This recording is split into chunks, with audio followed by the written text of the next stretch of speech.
Let's get these in the ground. I love plants. They're cannibals and eat pieces of shit for breakfast. Exactly what I want to surround myself with. But before getting these in the ground, we want to consider two things. First is location. You need to get your plants in the right spot, and most plants are okay with a few hours of sun and some water. Some like shade, and others full sun. Just don't rush to get your plants in the ground. Spend some time outside, learning your yard before picking the right spot. Next is timing.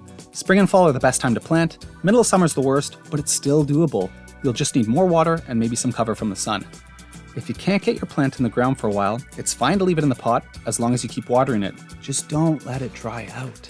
What you'll need is a plant, in this case a beautiful tall bearded iris, a shovel, nothing fancy, this is my bush shovel, yeah, I found it in the bush, a watering can, and although not absolutely necessary, I highly recommend it, bone meal. This is good for your plant roots. That's right, plants eat meat, bitch! First step is to dig a hole a little bigger than your plant. You can just eyeball it at this point. Now you want to get the sucker out of the pot. Sometimes I'll get stuck in there.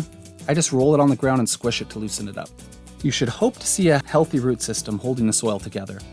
And it's best to spread the roots out so the plant can establish quickly and grow to its full potential, the same way I can when you like my videos and subscribe to my channel.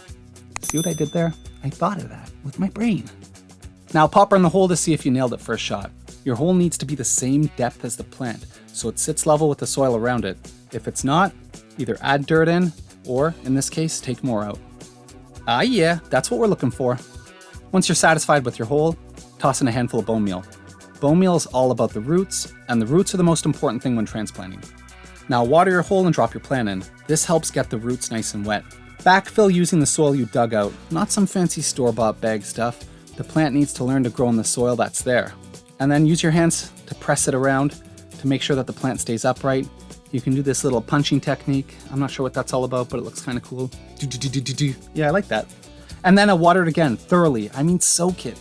Over the next month, all you have to do is make sure the plant doesn't dry out. If some of the plant dies back, that's okay. That's my cat. His name's Tuna. And you'll know the roots are established once you see new growth. Then you can cut back on watering. Yep, that's a plant.